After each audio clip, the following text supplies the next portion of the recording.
What's up, guys? It's Christian here, and welcome back to the Adventures of an AvGeek. Today, we are watching a video about why the Airbus A380 is making an unlikely comeback, which has been published by CNBC.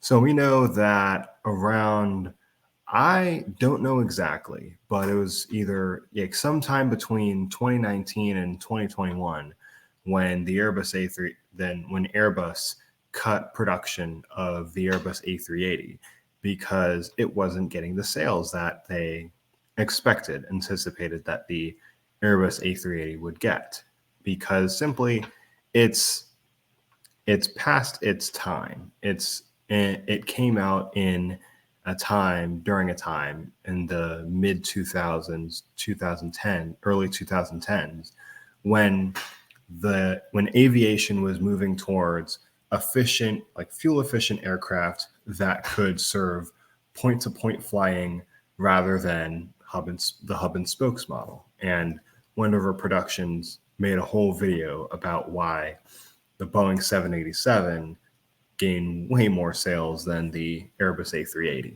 And so this is interesting if the Airbus A380 is making a comeback, because given the times, it's like Boeing stopped producing the 747 quite a while ago.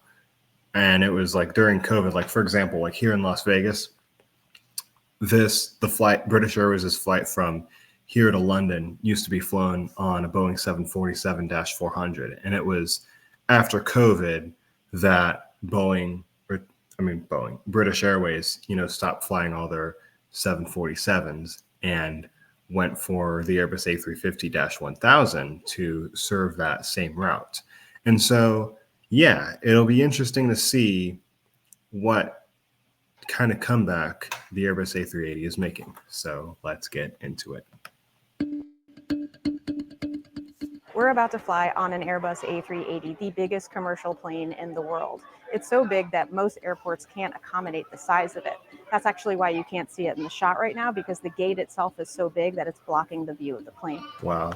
And that's actually crazy, considering that if you go on my channel and to a video that's called when your flight gets delayed, or honestly, if you just want to search that up, Adventures of an AvGeek, when your flight gets delayed, you will see that I got to see the Airbus A380 up close. Like I was literally right in front of the Airbus A380. So shout out to LAX for accommodating the Airbus A380 to where a an avid aviation geek like myself got to see the Airbus A380 face to face right in front of me.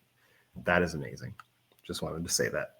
Up and stare when the plane is taking off, because you're just wondering, how does this thing get in the air and stay there? It really is a showstopper of a plane. The size alone makes it special, and just the engineering done to achieve such a feat. The Airbus A380 was designed for long-haul flights. It has 4 engines, is a full-length double-decker that provides 2 levels of passenger seating, which can carry over 800 people. Its tail is as high as a 6-story building.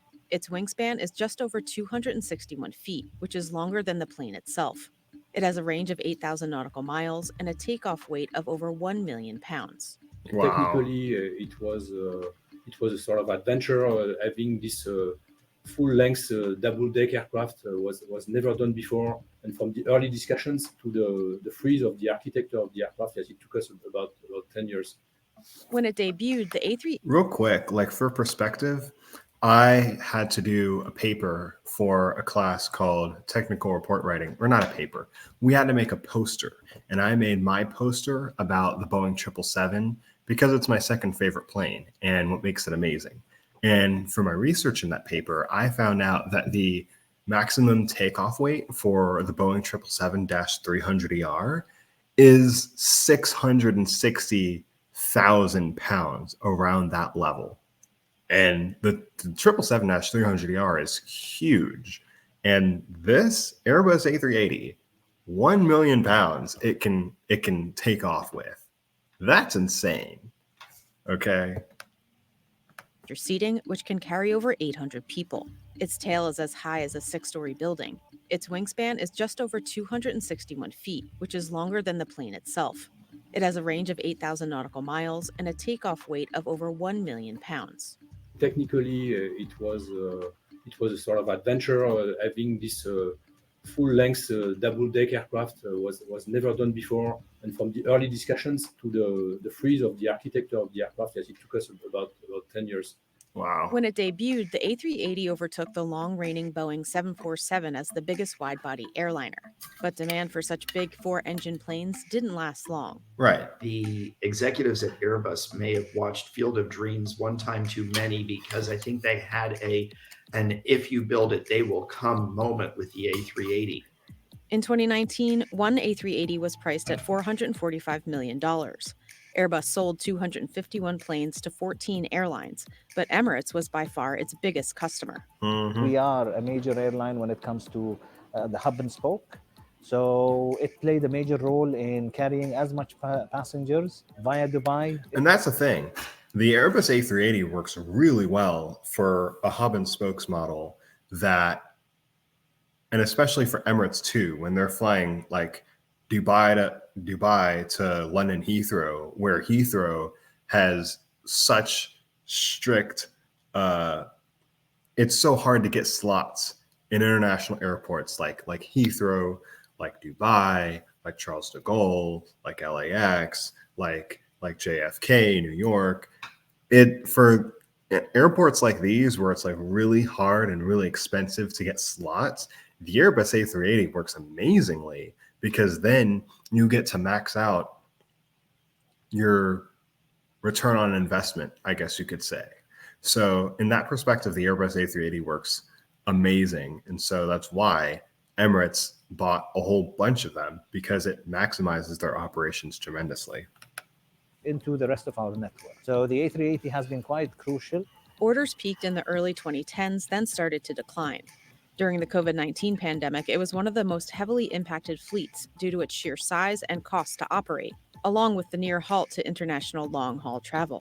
I believe at one point, about 90% of the A380 fleet was grounded. Airbus Wow. manufactured the plane for 14 years until it ended production in 2021.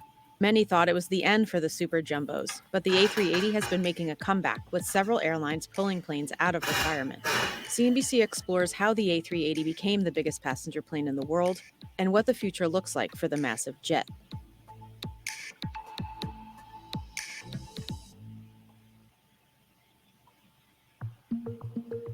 The idea for a double-decker passenger plane wasn't a new idea when the A380 was being developed. In fact, one of Boeing's original concepts for the 747 in the 1960s was a full double-decker. Yeah. But as we know, the 747 ended up with its iconic hump and only a small upper deck section.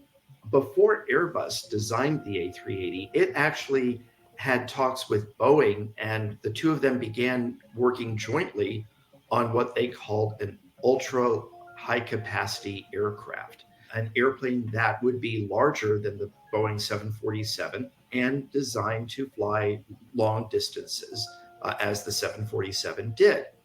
That cooperation dissolved when Boeing concluded that there just wasn't demand for this large of an airplane. Oh, Airbus wow. proceeded with the venture on its own. It launched the A380 program in 2000 and entered commercial service in 2007. We had challenges everywhere, even in terms of industrialization, of course, jigs and tools. Everything is huge for the 380, and so it was a challenge to design this tool and manufacture the plane.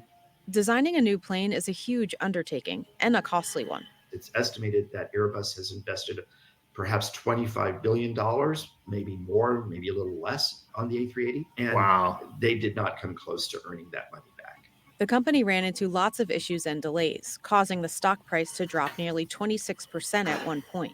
But it needed a plane that could ferry lots of passengers like the Boeing 747, which could hold over 400 people. Our product line was kind of limited in terms of aircraft capacity. Therefore, competing with Boeing in this very large aircraft segment was a matter of credibility. Airbus also estimated strong demand for the large aircraft market. In the 90s, we were anticipating a very significant growth in air transport, and therefore connecting megacities with a very large plane that would allow to carry a big number of passengers was making a lot of sense. The time it takes for a commercial airplane to be designed and then manufactured can take years, leaving Boeing and Airbus to base designs on market trends.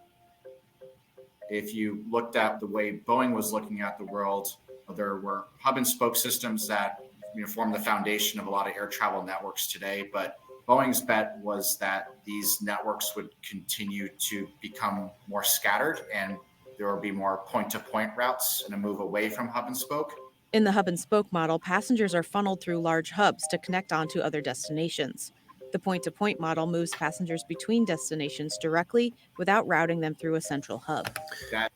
And by that diagram that you see, the hub and spokes model is a lot more efficient. But we found that I guess by what it seems, that's why people will go with an airline like, I don't know, like JetBlue, or even like budget carriers like Spirit and Frontier, who will do more point-to-point flying rather than your Delta, American, United, who will go with who have been with the hub and spoke model, as long as they've been airlines. And of course, the big three in the United States will go towards some point-to-point flying as well. But that's the thing, is that hub and spoke is like a lot more efficient and point-to-point is not that efficient, but right, like hub and spoke is efficient for operations, but point-to-point is efficient for the passenger. And so airlines are like finding now that we're able to achieve like new feats that when it comes to efficiency with, planes like the 787, Airbus A350, even the like 737 MAX planes, that because these newer planes are so efficient that we're able to, the airlines are able to make point-to-point flying a more profitable operation than it would have been 10 years ago. And so it's more prevalent now than it's ever been. And so that's why the Airbus A380 at this time is, I'll take that back. Like point-to-point is better than it was 20 years ago, because the Airbus A380 got introduced like in the last 10 years or so. So given that, that's why the Airbus A380, it seemed like it like came out in the wrong era. What it was made for was the exact opposite of market trends at the time. Passengers between destinations directly without routing them through a central hub. That led to their product decisions on wide-body jets like the 777 came out in the mid-1990s, and then the 787 in the late 2000s, and that serves those types of networks. Twin-engine aircraft like the Boeing 787 and Airbus's A350 carry fewer passengers than a 747 or A380, but can now travel almost just as far. Mm-hmm. Airbus, on the other hand, was betting on a world where we would basically see more airports like London Heathrow that are really slot constrained, and that would force airlines to have to upgauge to serve the same number of passengers but with less frequent flights. Yeah. We're about to board this A380, and look at the amount of people who are getting ready to board here. The plane that we're flying on is Emirates, and it seats over 500 people. So the A380 is so big. It has 3 different jetways to get everyone on board. That's It's actually insane. a full double decker, with the bottom decker of this plane actually all economy, which is where we're sitting.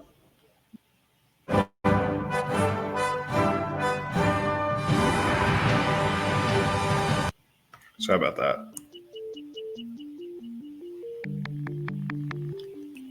It's quieter. It feels bigger. It just, that it's a big mammoth flying. It's a beautiful aircraft.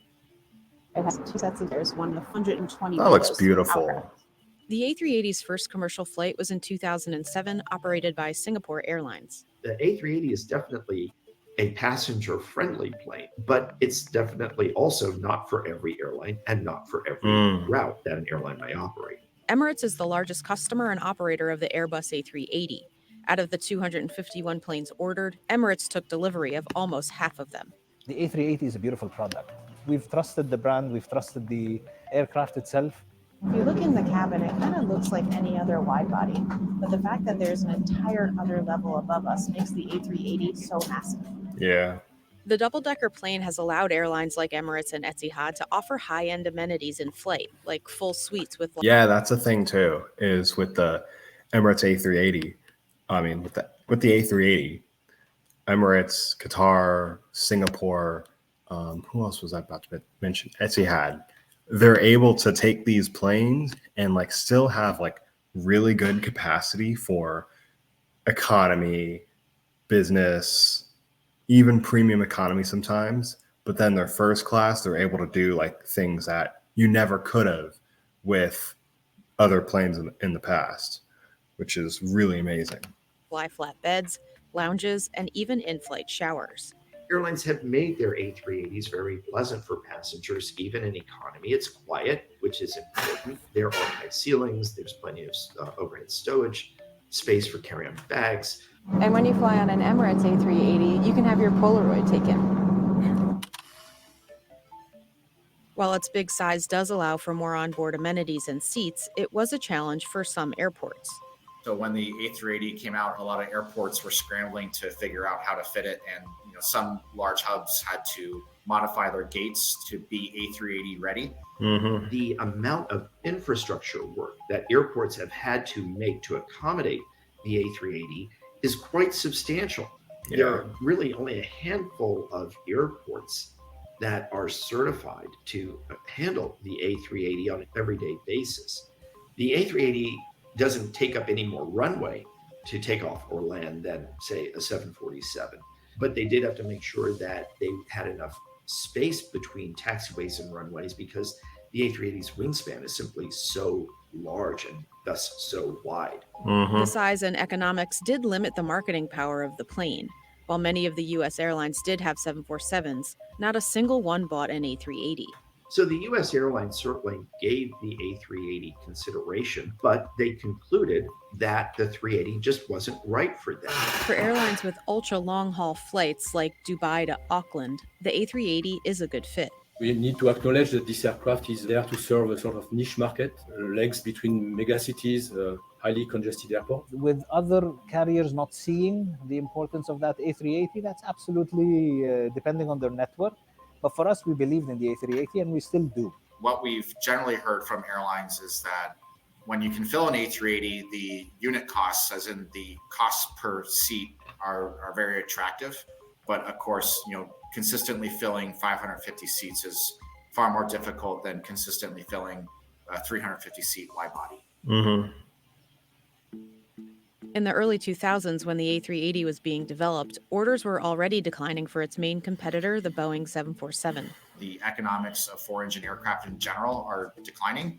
You can fly a 777 or 787 or A350 over large bodies of water because those engines have become so reliable. And in many cases, airlines don't want to have to face the cost of overhauling four engines one day if they can get the same capability with two engines. Comparing the A380 with a newer technology would be unfair. The better option would always be that every new aircraft that comes out right now is definitely more technologically advanced than the previous versions. Same thing goes with the engines. Airbus made the decision to stop production in 2019, and the last plane rolled off the production line in 2021. Little by little, the order went down, and then we came to the conclusion that there was no case to continue producing this plane. The economic lifespan of a wide-body passenger jet is about 24 years. And so far, the average retirement age of an A380 is 11 and a half years. Wow. When the pandemic hit, the A380's future looked uncertain. The pandemic forced all airlines to re-examine everything about their businesses, including their fleets and route networks. And some airlines concluded if they wanted to continue to operate the 380, they would need to make substantial investments to their cabins, which they weren't sure they would be able to pay off and more. That's why some carriers opted not to bring their fleets back.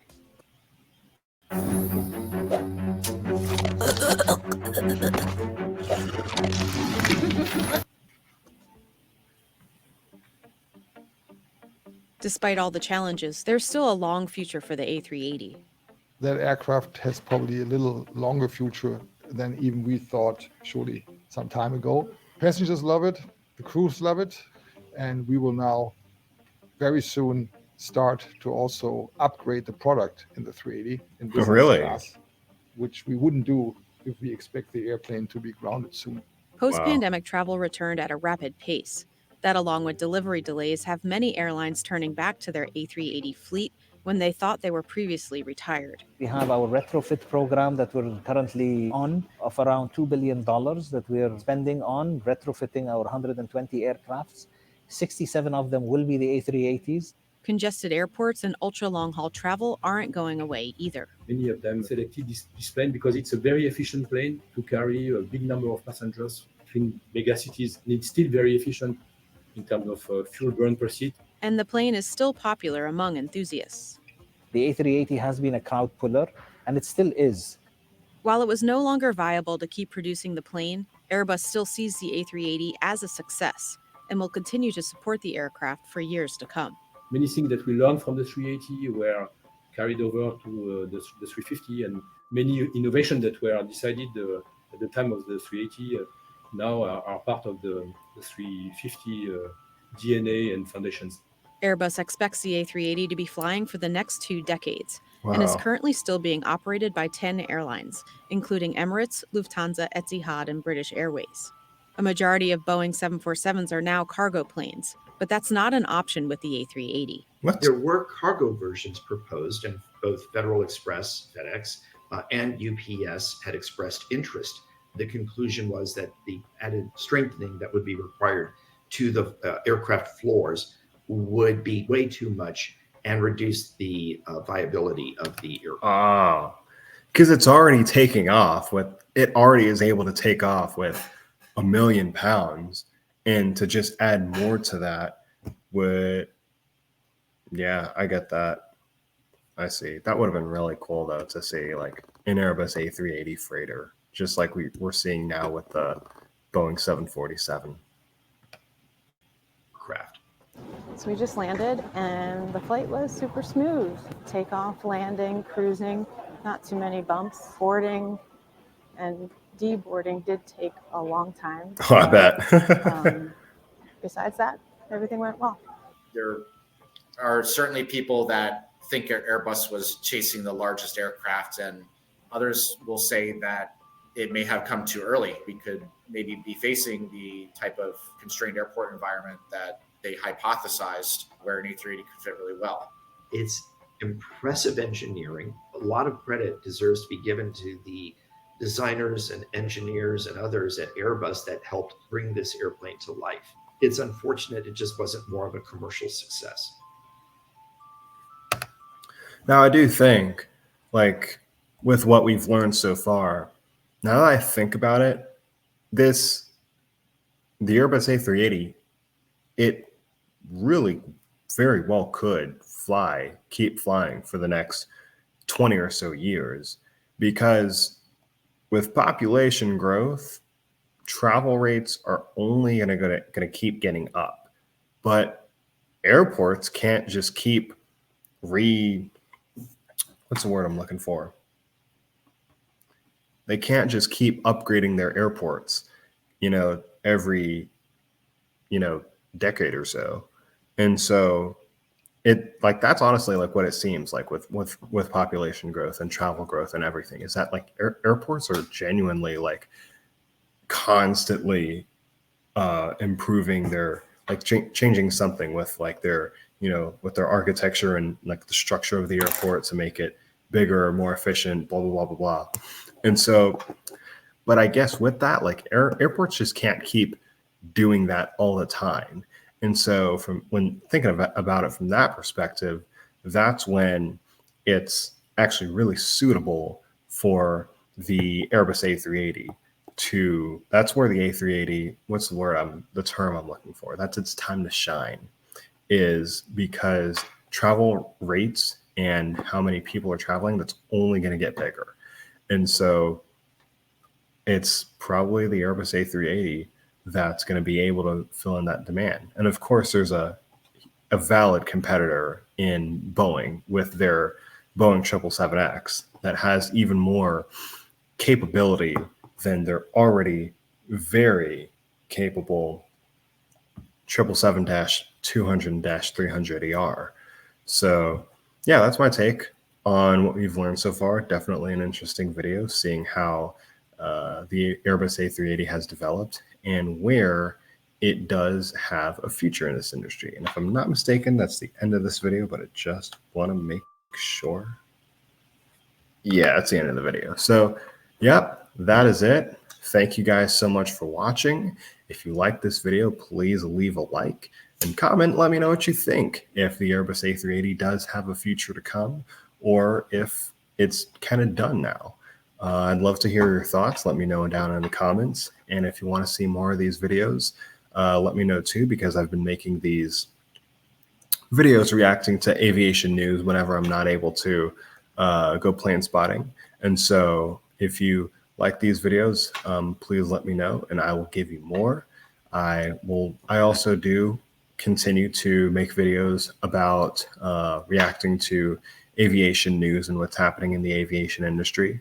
That's usually what I do. Side tangent. That's usually what I do is aviation news. Like I pick 3 videos that come from Simple Flying and react to those videos, seeing what's happening. But if you want more videos like this that are like a good 15 minutes long or so about whether it be aviation history, whether it be certain things that are happening, I am fighting, like I kind of, because I do want to diversify, but between the 2 options of a video like this or 3 5-minute Simple Flying videos, let me know what you guys like best. I am always happy to come on here and react to these videos. So I enjoyed making this. I hope y'all enjoyed it, and I will see y'all soon. Love y'all. Take care.